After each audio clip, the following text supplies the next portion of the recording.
Hello दोस्तों, कैसे हैं आप सभी। आई होप आप सभी अच्छे होंगे। आज है ऋषि पंचमी का दिन और हम सभी लोग आए हैं। मैं मम्मी के साथ आई हूँ क्योंकि मैं मम्मी के यहाँ हूँ अभी। तो हम लोग नदी, ये कन्हान नदी पड़ती है, तो हम लोग नदी में स्नान करने आए हैं। और ये बहुत सारे लोग हैं जिन्होंने आज का उपवास रखा है। तो ये देखिए, यहाँ पर शिव जी की पिंडी बनाकर और पूजा कर रहे हैं। तो जिनका भी स्नान हो गया है उन्होंने पिंडी बनाकर पूजा शुरू कर दी। और अभी हम लोग स्नान करने के हैं, तो अभी हम लोग जाएंगे स्नान करने। और जहाँ तक कि 108 डुबकी लगाई जाती है, तो देखो क्योंकि आगे बहुत गहरा है और ये मम्मी स्नान कर रही है। मम्मी तो भैया 108 डुबकी लगाएगी ही, ज़्यादा आगे जा नहीं सकते हैं, इतना ही गहरा पानी है यहाँ पर। और जहाँ वो बच्चे खड़े हैं उसके आगे भी बहुत ज़्यादा गहरा है, तो आगे जा नहीं सकते। तो और ये देखिए साइड में नहलाया जा रहा है, एक माता जी है। तो ऐसा भी रहता है कि हाँ, एक दूसरे को नहलाया जाता है, मतलब छोटे बड़े जो भी हैं उनको 1-2 लोटा, 2-3 लोटा हम स्नान कराए, जिस तरह ये इस तरह से करवा रहे हैं। और फिर बच्चे लोग भी मस्ती कर रहे हैं क्योंकि नदी में बार बार आने को नहीं मिलता है, और जब मिलता है तो खूब एंजॉय करते हैं।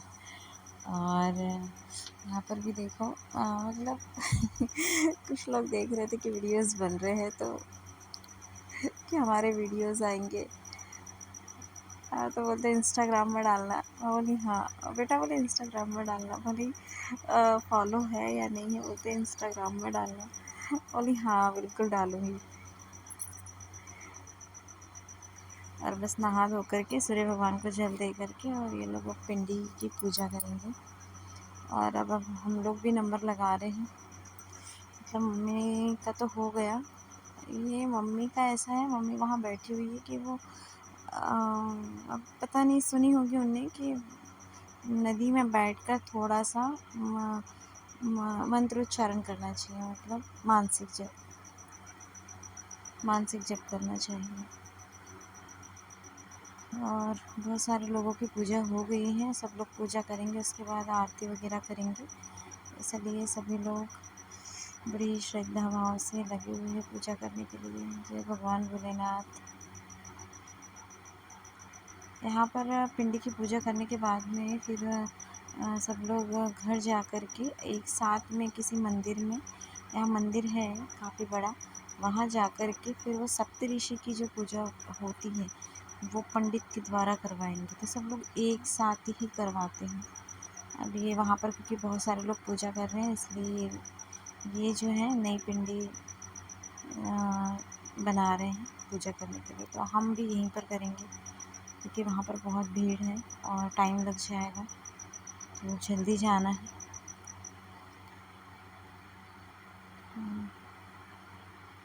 अब मेरा नंबर लगने वाला है नहाने का। अब मम्मी जल्दी से हो जाए नहा करके, क्योंकि घर भी जाना है। दोनों भैया अकेले हैं, अकेले नहीं है, नहाना है लेकिन बहुत परेशान कर देते हैं। ये कन्हान नदी है दोस्तों।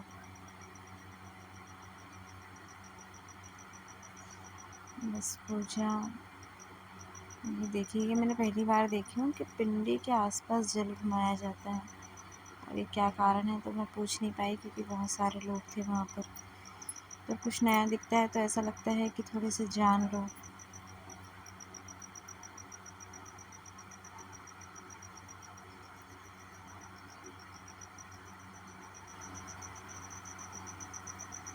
क्योंकि मैंने मम्मी को पकड़ाया था मोबाइल, इसलिए मम्मी को थोड़ा आइडिया नहीं था। तो मम्मी ने कैसे कैसे लिया है, उल्टी सीधी फ़ोटो है। तो इस तरह से डुबकी मैं नहीं लगा पाई उस तरह से, तो मैंने 108 बार पानी सर पे डाल दिया है, क्योंकि लोटे से 108 लोटा नहा सकते थे। और नहा धो कर के आने के बाद हमने पूजा की है।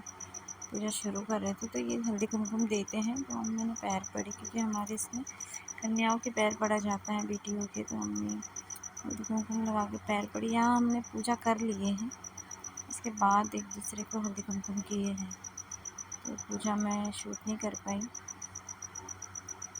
तो पूजा पाठ हो गई और अब आरती की तैयारी हो रही है। आप सोचिए मम्मी ने बीच नदी में, मतलब नदी पानी में खड़े होकर वीडियो शूट किया है, मतलब बड़ी बात है। क्योंकि वो उतना मोबाइल नहीं पकड़ती है, उतना शूट नहीं करती, मतलब वीडियो नहीं बना पाती है, दिए ही नहीं है ज़्यादा उनको।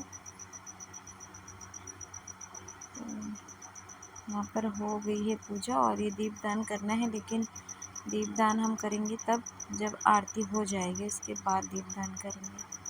तो वो ये आरती हो चुकी है और हमने दीपदान कर दिया है। जय गंगे माता।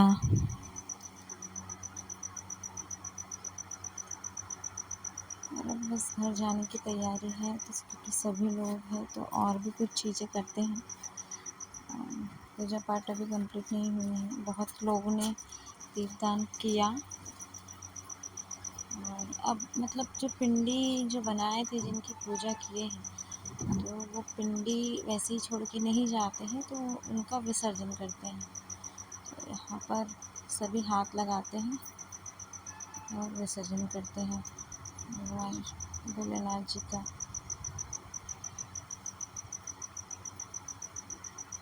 तो ऋषि पंचमी इस तरह से स्नान करके और वहीं पर पूजा करके, ये अभी पहली पूजा है और फिर बाद में ये हर हर महादेव के नारे लग रहे हैं, क्योंकि आरती इनकी कंप्लीट हो चुकी है। और इसके बाद वहाँ जाकर के मंदिर में जाकर के पंडित के द्वारा कथा सुनेंगे, पूजा करवाएंगे सप्तऋषियों की। और वहीं पर जो फरार होता है, फलाहार, तो इसमें होता है पसई का चावल खा लिया जाता है, उसी का मतलब भोजन बोलेंगे या फलाहार बोलेंगे उसे। तो उसी को खा कर के, वो भी दिन में ही खाया जाता है, सूरज ढलने से पहले। तो वो खा कर के ही उपवास पूरा रखा जाता है। नाइट में कुछ नहीं खाते हैं, दूसरे दिन नहा धो कर के पूजा करने के बाद फिर हम उपवास छोड़ते हैं। तो इस तरह से इसकी पूजा उपवास होती है। और ये सभी लोग जिधर महादेव का, जिधर मतलब जिस दिशा में महादेव जी विराजमान है, मतलब जो मतलब यहाँ पर जो भी महादेव की मूर्ति है, मंदिर होगा, उस तरफ मुँह करके, उस तरफ से फेस करके वो लोग जल अर्पित कर रहे हैं उनके नाम से, महादेव के नाम से। चाहे तो पचमढ़ी वाले महादेव आप बोल लीजिए, नांगवार वाले, तो इनको जल अर्पित कर रहे हैं। इस तरह से ये ब्लॉग कंप्लीट हुआ और हमारी शक्ल बहुत ही, क्योंकि धूप भी है थोड़ी सी, तो देखने लायक ही है। तो इस तरह से हमने स्नान किया, पूजा किया और अब हम जाएंगे मंदिर, घर जाएंगे, उसके बाद टाइम निकाल कर मंदिर जाएंगे। ठीक है दोस्तों, बाय बाय।